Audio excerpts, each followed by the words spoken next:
Taming the Demon by Ami Loves Chapter 19 To Tokyo's Strongest Warriors. Who is Kaitani Riku? A question that would be answered a lot quicker than anticipated. Hiruma didn't think much of it when Anizaki got knocked over by some punk. Assholes were everywhere. You learned to get used to them. What got his attention was when the punk got taken down by a kid no bigger than Sena. A kid who declared himself Sena's big brother. The boy was introduced as the mysterious Kaitani Riku, and while not having blood relation to the Kabuikawa family, he addressed himself as Sena's big brother because he taught the brunette how to run. The meeting with the short blonde didn't last long and wasn't really that interesting, but for some reason Ice Shield had come out again and was really uneasy. The whole way home he was stressing about finding a counter to Riku's run. He was sitting away from everyone on the train, closer to where Hiruma was. The quarterback was about to tell him to take a breather before his brain exploded when the smaller body seized up and the brunette seemed to have trouble breathing. The strategist had only seen this once before, but knew what was happening and quickly moved to hide the running back from view. Ice Shield was trying to suppress Demon, who wanted out and wanted out now! Ice Shield relaxed, knowing that the captain was around to control him. The small form slumped a little before tensing back up again, only this time it was out of anger. Demon looked at his upperclassman and quietly explained himself. He left us for dead, Yoichi. He may not have done it on purpose, but he did. We had 2 weeks where it seemed like everything was going to be okay, and then he left, and everything got so much worse. The bastard thinks teaching the original how to run solved all his problems the same way Momori thinks her interference helped. It didn't. It only aggravated the situation. The boy's lips twisted into a snarl, a malicious gleam appearing in his eye. And he dares to still call himself our big brother after all this time. Hiruma made a comment about how they still call Anizaki Nichan, even though she was the exact same as Riku, to which he responded that it was the original who chose to call her that in the first place. Riku decided that he would be Sena's big brother. On top of that, if the brunette ever stopped calling her Nichan, then she would think something was especially wrong and intervene even further into the running back's life.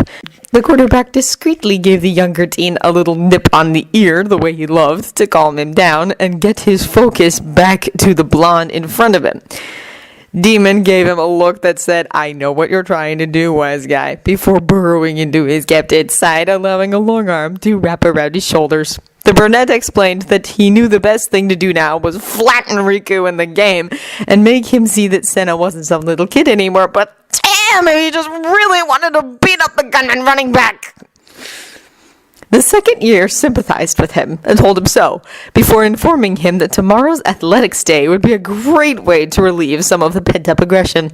The underclassman smirked into Hiruma's shirt and said he couldn't wait. The next day, everyone was running hard at practice before athletics day officially began. They had a good flow going, so the quarterback was irritated that they had to stop so soon. That is until he saw the team listings.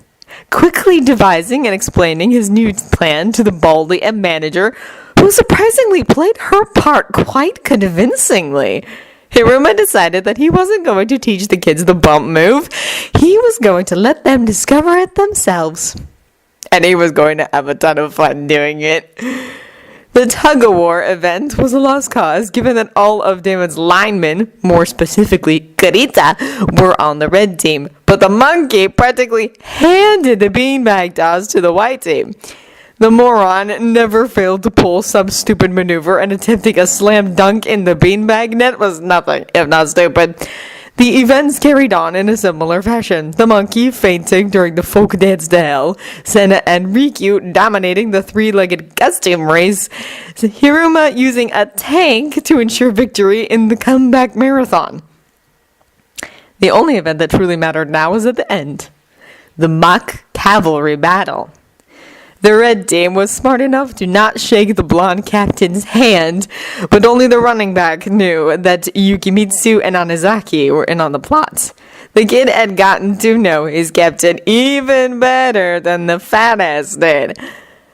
The small brunette looked at the cuffs around his wrists and up to the blonde that put them there, and that blonde knew there would be a lot of SM jabs coming for him when they were next alone.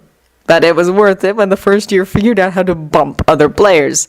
Ultimately, the event went to the red team. The baldy and the manager admitted to their lies, and every football player on the red team agreed that Hiruma Yoichi was much preferred as an ally than an enemy. Anizaki disagreed when she found out that the conniving blonde had captured all of her acting on film and was keeping it as blackmail material.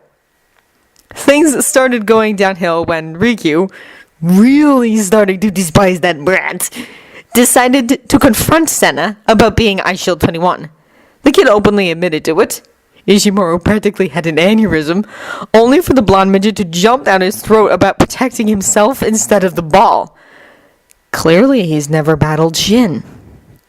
The first year seemed to take his big brother's misguided disappointment in stride, and both Shorties and the monkey stopped to listen to the quarterback get under kids' skin. His name is Mushanakoji Shien, and that is what he will be called. It appeared Shien also had a huge weak point, went by the name of Tetsuma Joe. The man really was a two-faced liar, pretending to be completely washed out while he could still fire up like that, when he wasn't the only gunman who got fired up by Hiruma Yoichi. Riku had a bone to pick concerning his little brother's welfare. The second year wondered how the midget in front of him went from challenging Sena to the football equivalent of a duel to the death, to attempting to bully Hiruma into making sure the brunette didn't get into any especially dangerous situations. Before the platinum blonde could get too far into his rant, the quarterback cut him off, saying that if Riku respected Sena even half as much as he suggested he did, he would cut that shit out right now. You don't understand. He's timid and non-confrontational. He's been able to get away with it so far because nobody's really taken Damon seriously. But this is the big leagues now. The moment he steps onto the field with any of the Kanto tournament monsters, he's toast. He's not ready for that yet. Has this kid even met Shin? Hiruma pointed out that he had a lot more experience with Sena on the gridiron than Riku did, and that Sena wasn't the same as he was in middle school anymore. It was Riku that didn't understand. The blonde running back was stubborn about his point and refused to so much as listen to any of the second year's arguments, insisting that Sena was not yet prepared for the level of playing he would encounter in the coming games. Eventually, Hiruma had enough and picked the skinny brat up by his collar. Now listen up, you little shit. That kid is a lot more complicated and capable than you can even comprehend. So shut up and keep your opinions to yourself. You don't have a clue what you're dealing with, and you won't until you've stared Demon in the eyes and seen all his rage staring back. Riku looked shocked and mildly confused at the mention of Demon, but he would learn. He would learn quite well that one did not underestimate Demon.